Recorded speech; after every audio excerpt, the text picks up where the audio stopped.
ಅದೊಂದನ್ನ ತಗೊಂಬಂದ್ ತೋರ್ಸಿದ್ರೆ ಸಾಕು, ಅವ್ರ ಗ್ರಾಮ ಪಂಚಾಯತಿ ಮೆಂಬರ್ಶಿಪ್ ಹೋಗ್ಬಿಡ್ಬೇಕು. ಅವ್ರ ಬೆಂಬಲ ಇಲ್ವಲ್ಲ. ಗ್ರಾಮ ಪಂಚಾಯತಿ ಎಲೆಕ್ಷನ್ ನಡೆಯೋದು ಪೊಲಿಟಿಕಲ್ ಪಾರ್ಟಿ ಹೊರತಾಗ್ತಾನೆ. ರಾಧಾಕೃಷ್ಣ ಅವರೇ, ನನ್ಗೆ ಒಂದ್ ವಿಷಯ ಅರ್ಥ ಆಗಲ್ಲ. ಯಾರನ್ನೂ ಸುಮ್ನೆ ಅರೆಸ್ಟ್ ಮಾಡಲ್ಲ. ಸುಮ್ನೆ ಅರೆಸ್ಟ್ ಆದ್ರೆ ಅದು ಇಲ್ಲೀಗಲ್ ಅರೆಸ್ಟ್ ಅಂತ ಆಗುತ್ತೆ. ಮೊದಲನೇ ಪಾಯಿಂಟ್. ಬಂದೆ. ಎರಡನೇದು, ಒಬ್ಬ ವ್ಯಕ್ತಿ ಸತ್ತು ಬಿಟ್ಟಿದ್ದಾನೆ. ನಾವು ಎನಿ ಅಮೌಂಟ್ ಆಫ್ ಎಫರ್ಟ್ಸ್ ಇವತ್ತು ಮಾಡಿದ್ರು ಕೂಡ ಅವನ್ನ ವಾಪಸ್ ಕರ್ಕೊಂಡ್ ಬರಕ್ ಆಗಲ್ಲ. ನಿಮ್ಮ ಕಕ್ಷಿದಾರ ಈ ಪ್ರಕರಣದಲ್ಲಿ ನೇರವಾಗಿಯೋ ಪರೋಕ್ಷವಾಗಿಯೋ ಭಾಗಿಯಾಗಿದನೋ ಇಲ್ವೋ ಅನ್ನೋದನ್ನ ತೀರ್ಮಾನ ಮಾಡಕ್ ಟ್ರಯಲ್ ಇದೆ. ಈಗ ನಮ್ಮ ಮುಂದೆ ಇರ್ತಕ್ಕಂಥದ್ದು, ಈ ವ್ಯಕ್ತಿನ ಪುನಃ ಹೊರಗಡೆ ಬಿಟ್ರೆ ಈ ತರ ಕೃತ್ಯಗಳು ಮರುಕಳಿಸಕ್ಕೆ ಸಾಧ್ಯವ? ಮೊದಲನೇ ಪಾಯಿಂಟ್. ಎರಡನೇದು, ಈ ವ್ಯಕ್ತಿನ ಹೊರಗಡೆ ಕಳಿಸ್ಕೊಟ್ಬಿಟ್ರೆ ಮುಂದೆ ವಿಚಾರಣೆಗೆ ಹಾಜರಾಗ್ತಾನ ಅಂತ. ಮೂರನೇದು, ಈ ಸಾಕ್ಷಿಗಳು ಏನು ಈ ಕೃತ್ಯದಲ್ಲಿ ಇವನು ಭಾಗಿಯಾಗಿದ್ದಾನೆ ಅಂತ ಹೇಳ್ತಾರೆ, ಆ ಸಾಕ್ಷಿಗಳನ್ನ ಹೆದರ್ಸಿ ಬೆದರ್ಸಿ ತೊಂದರೆ ಕೊಟ್ಟು ಪ್ರಾಸಿಕ್ಯೂಷನ್ ಕೇಸ್ನ ವೀಕ್ ಮಾಡ್ತಾನ ಅಂತ. ಈ ಮೂರೇ ಪಾಯಿಂಟ್ ನೋಡ್ಬೇಕಾಯ್ತು.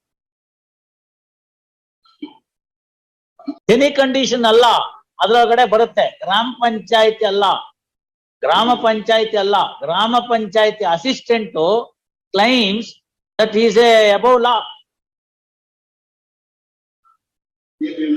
ತಾವು ಇದು ನೋಡಿ, ದಿ ಕ್ವಶನ್ ಈಸ್, ಸಮಾಜದಲ್ಲಿ ಆಗ್ತಿರ್ತಕ್ಕಂತ ಎಲ್ಲ ಪ್ರಕ್ರಿಯೆಗಳನ್ನ ಪ್ರತಿ ದಿವಸ ನ್ಯೂಸ್ ಚಾನೆಲ್ಗಳಲ್ಲಿ, ಆಮೇಲೆ ಯೂಟ್ಯೂಬ್ ಅಲ್ಲಿ, ಇವತ್ತು ನಮ್ದು ಯೂಟ್ಯೂಬ್ ಅಲ್ಲಿ ಬರ್ತಾ ಇದೆ, ಗೊತ್ತಾಯ್ತಲ್ಲ. ಹಾಗಾಗಿ ಅದನ್ನ ಹೇಳ್ಬೇಕಾದ ಪರಿಸ್ಥಿತಿ ಇದೆ. ಇವತ್ತು ಈ ಕೋರ್ಟಿನ ಪ್ರೊಸೀಡಿಂಗ್ಸ್ ಯೂಟ್ಯೂಬ್ ಹಾಕಿದೀವಿ, ಬೆಳಗ್ಗೆ ಬಂದು ಹಾಕೋದು. ಯೂಟ್ಯೂಬ್ ನಲ್ಲಿ, ಸಾಮಾಜಿಕ ಜಾಲತಾಣಗಳಲ್ಲಿ ಇದ್ರಲ್ಲೆಲ್ಲಾನು ಎಲ್ಲ ಹಾಕ್ತಾ ಇದ್ದಾರೆ. ಜನರುಗಳಿಗೆ ತಿಳುವಳಿಕೆಗೋಸ್ಕರ ಅಥವಾ ನಮ್ಮ ನ್ಯಾಯಾಂಗ ಹೇಗೆ ಸುಸ್ಥಿತಿಯಲ್ಲಿ ನಡೀತಿದೆಯೋ ಇಲ್ವೋ ಅನ್ನೋದನ್ನ ಅರ್ಥ ಮಾಡ್ಕೊಳ್ಳೋದಕ್ಕೋ ಯಾವ್ದಾದ್ರು ಕಾರಣಗಳಿರ್ಲಿ, ಆ ಕಾರಣಗಳೇನೇ ಇದ್ರು ಕೂಡ ಅದನ್ನೆಲ್ಲ ಹಾಕ್ತಾ ಇದ್ದಾರೆ. ಅದರಲ್ಲಿ ತಾವು ನೋಡ್ತಾ ಇದ್ದೀರಿ ಸಮಾಜದಲ್ಲಿ ಇವತ್ತಿನ ದಿನ ನಡೀತಿರ್ತಕ್ಕಂಥ ವಿಚಾರಗಳು. Just because he belongs to, he is a supporter of a particular political party, he wants insulation, immunity from all laws. How can it be? It can't be, no? All are equal ಅಂತ ಹೇಳಿದ್ಮೇಲೆ ಅದಕ್ಕೆಲ್ಲ ಅಲ್ಲಿಂದ ಪ್ರಶ್ನೆ ಏನ್ ಬರುತ್ತೆ? If the learned trial judge has rejected the bail on the ground that you are Gram Panchayat member, maybe he might not have written in so many words. There may be some material against him. We will see, let them file objections. ಅಷ್ಟೇ ಉದ್ದೇಶ. ಗ್ರಾಮ ಪಂಚಾಯತಿ member ಆದ ಮಾತ್ರಕ್ಕೆ ಆ ಕಾರಣಕ್ಕೆ ನಾನು bale ಕೊಡಲ್ಲ ಅನ್ನೋದಕ್ಕಿಂತ ಹೆಚ್ಚಿತವಾಗಿ ಗ್ರಾಮ ಪಂಚಾಯತಿ ಮೆಂಬರ್ ಆಗಿ ಅವರ ಆ ಊರಿನಲ್ಲಿ ಏನ್ ಖದರ್ ಇದೆ, ಅದರಿಂದ ಅವ್ರು ಏನನ್ನ ಮಾಡಬಹುದು ಅನ್ನೋದನ್ನ ನಾವು ನೋಡ್ಬೇಕು. ಸೋತಾಗ್ಬಿಟ್ಟಿದ್ದಾರೇನು? ಈ ಸೋಲೋದು ಗೆಲ್ಲೋದು ಎಲ್ಲ ಇರುತ್ತೆ. ತಮಗ್ ಗೊತ್ತಿರ್ಬೇಕು, ಈ ಗ್ರಾಮ ಪಂಚಾಯತಿ, ಜಿಲ್ಲಾ ಪಂಚಾಯತಿ, ತಾಲೂಕ್ ಪಂಚಾಯತಿ ಅಂತೆಲ್ಲ ಮಾಡಿದ ಉದ್ದೇಶ ಏನಿತ್ತು ಅಂದ್ರೆ ಅಧಿಕಾರ ವಿಕೇಂದ್ರೀಕರಣವಾಗ್ಬೇಕು.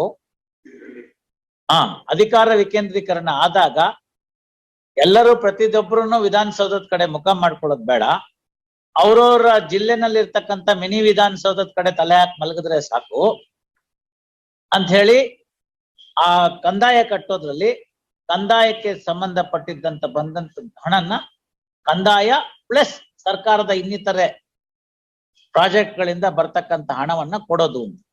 ಹಾಗೆ ಕೊಟ್ಟು ಆ ಗ್ರಾಮವನ್ನ ಅವರು ತಮಗೆ ಅನುಕೂಲ ರೀತಿಯಲ್ಲಿ, ತಮಗ್ ಬೇಕಾದ ರೀತಿಯಲ್ಲಿ ನಡೆಸ್ಕೊಂಡು ಹೋಗ್ಲಿ ಅಧಿಕಾರ ಅಂತ. ಏನಾಗಿದೆ ಇವತ್ತಿನ ದಿವಸ? ಅದಕ್ಕೆ ಪೊಲಿಟಿಕಲ್ ಪಾರ್ಟಿ ಇರಬಾರ್ದು ಅಂತಾಗಿದೆ. ಗ್ರಾಮ ಪಂಚಾಯತಿಗೆ no political party, it should be independent ಅಂತ. ಇವತ್ತೇನಾಗಿದೆ? ಗ್ರಾಮ ಪಂಚಾಯತಿ ಎಲೆಕ್ಷನ್ ನಿಂತ್ಕೊಳ್ಳೋದಕ್ಕೇನೆ ಒಂದು ಪೊಲಿಟಿಕಲ್ ಪಾರ್ಟಿನ ಪ್ಲೀಸ್ ಮಾಡಿ ಅವ್ನು ನಿಂತ್ಕೋಬೇಕು. ಇಂಥವ್ರು ಬೆಂಬಲಿತ ಅಂತ ಹಾಕೋತಾರೆ. ಆ ಊರಿನ ಹೆಬ್ಬಾಗಲ್ನಲ್ಲಿ ಆ ಊರಿನ ಗ್ರಾಮ ದೇವತೆದು ಉತ್ಸವದ್ದು ಬ್ಯಾನರ್ ಹಾಕ್ತಾರೋ ಇಲ್ವೋ ಗೊತ್ತಿಲ್ಲ, ಆದ್ರೆ ಇವ್ರ ಬರ್ತ್ಡೇ ಮಾತ್ರ ಹಾಕ್ತಾರೆ.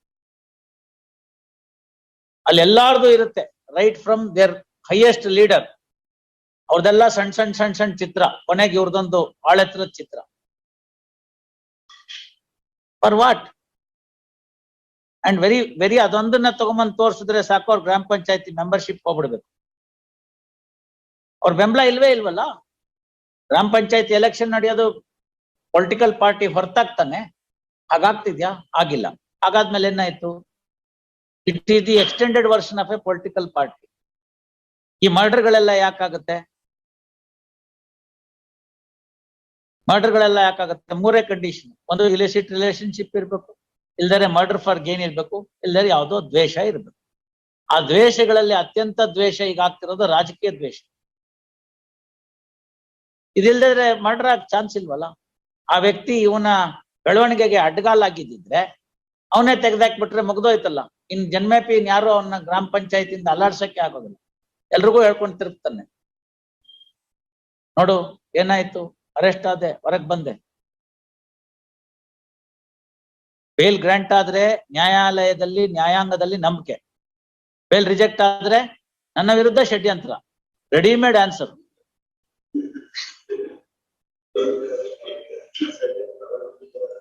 ಆಗ್ಲಿ ಅಲ್ಲ ಆಗ್ಲಿ. See, I can only ventilate these things in a matter like this when you don't take it otherwise. ಇಲ್ದೆ ಹೋದ್ರೆ ನಮ್ಗೇನು ಇಲ್ಲ. ಗೊತ್ತಾಯ್ತಲ್ಲ? ಎಷ್ಟಿದೆ ಇದ್ ಮಾಡ್ಲಿ, ಅವ್ರ ಅಬ್ಜೆಕ್ಷನ್ ಹಾಕ್ಬೇಕು. Person is dead. ನಮ್ಗೆ ಅದ್ರ ಬಗ್ಗೆ ಸ್ವಲ್ಪ ಪರಿಸ್ಥಿತಿಯ ತೀವ್ರತೆ, ಅದ್ರ ಬಗ್ಗೆ ಗಂಭೀರತೆ, ಅದನ್ನ ಗಮನದಲ್ಲಿ ಇಟ್ಕೋಬೇಕು. It should not act just for asking ಅಂತ ಬೇಲ್ ಗ್ರಾಂಟ್ ಆಗ್ಬಾರ್ದು. That's not the scope of 439. HEGP prays time to file objections. Release this matter on 18/3. How? Attender role ಏನು? ಅಟೆಂಡರ್ ರೋಲ್ ಇಲ್ಲಿಂದ ಫೈಲ್ ತಗೊಂಡು ನಮ್ ಚೇಂಬರ್ ಕೊಡೋದು. ಅವಾಗ ಏನಾದ್ರು misuse ಆಗಿದ್ಯಾ? ತಿದ್ದುಪಡಿ ಯಾರು ಮಾಡಿದ್ದಾರೆ? ಗ್ರಾಮ ಪಂಚಾಯತಿ ವಿರಾಜಪೇಟೆ ತಾಲೂಕು ಮೋಸ ಆಗಿದೆ. ಬಿಲ್ ಕಲೆಕ್ಟರ್ ಅದರದ್ದು ಪುಸ್ತಕದ ಹೊಣೆಗಾರಿಕೆ. ಅಟೆಂಡರ್ ರೋಲ್ ಏನು? File objections. 438 ಇದೆ, ನಿಮ್ಗೆ ಸಿಕ್ಕಿಲ್ಲ, ಬರ್ಲಿ ಬಿಡಿ. ಒಂದಿನ ಹೋಗ್ಲಿ, ಯಾವತ್ ಬೇಕೋ ಏನ್ ಬೇಕೋ ಕೇಳಿ. No, you join the investigation, let him complete the custodial investigation on same day and let you on bail. Yes, ಬರ್ಕೊಳ್ಳಿ. Heard. Learned Senior Counsel. ನಮ್ಮ ಪೂರ್ತಿ ಹೆಸರು ಹಾಕ್ಬೇಕು. ಪೊನ್ನಣ್ಣ ಅಲ್ಲ. ಇನಿಷಿಯಲ್ಸ್ ಎಲ್ಲ ಮರ್ತು ಹೋಗಿರುತ್ತೆ, ಹಾಗಾಗಿ don't mistake. Learned Senior Counsel A.S. Ponnanna on behalf of the petitioner and learned HCGP. Present petition is filed under section 438 CRPC with the following prayer. Brief facts of the case are as under. First, a complaint came to be lodged. By the Yaru Gram Panchayati President, by the Panchayat Development Officer, H.S. Anil Kumar, contending that accused number 1, ಯಾರ ಹೆಸರು? Mahesh BN is working as a bill collector and present petitioner Rajan KG is working as a attender in Gram Panchayati Putta, Virajpet Taluk, South Coorg, Costa. He has noticed that in respect of the receipt books for the period of 2017-18 to 2020-2021, there is a misappropriation to the tune of 2,55,489. Costa. Based on the resolution passed in the Gram Panchayat meeting, a complaint came to be lodged. Costa. The same was registered by the Putta police. ಯಾವ police ಬರುತ್ತಿದ್ದು? Putta police in crime number 1/2022 for the offence punishable under section 408 read with section 34 IPC and investigation is on. Next para. Land Council, the effort made by the petitioner seeking grant of anticipatory bail is turned down by the learned district judge by order dated 25th January 2022 in CMIS number 5005 of 2022. Next para. Learned Senior Counsel submits that the present petitioner is attender and he was not custodian of any receipt books bill books as is alleged by the complainant. Costa. Next para. He also contended that his role was only to upkeep the office and no way he could be responsible for the alleged misappropriation, and the entire custody of the bill books was with the accused number 1 who was working as bill collector, and therefore prima facie materials reveal that accused is innocent and he has been falsely implicated in the case and sought for grant of anticipatory bail. First, next para. Per contra, learned HCGP submits that both have present petitioner and the bill collector have colluded and has committed the misappropriation, and the same is being investigated by the investigation agency, and presence of the accused petitioner and custodial investigation is very much necessary in order to unearth UNARTH, unearth the truth in the incident, and therefore sought for rejection of the bail petition. First up, next para. Perused the records in the rival contentions urged by the parties. First up, next para. Prima facie material shows that present petitioner is only an attender. First up, material on record also indicate that it is the first accused who was the custodian of the receipt books, and he is primarily responsible for the accounting of misappropriated amount to the tune of 2,55,489. First, be it what it may, this is not the stage for this court to find out the merits or demerits of the case. Suffice to say that while protecting the right of the accused petitioner and also meet the requirement of custodial investigation, an interim arrangement is to be made while considering the request of the petitioner. Accordingly, following order is passed, petition allowed. Petitioner is directed to join the investigation on 21st of by appearing before the investigation officer, that is Kutta Police Station, on 21/3/2020 at about 10 a.m. First, the investigation agency shall take him to custody and complete the investigation, custodial investigation, on the same day before 6 p.m.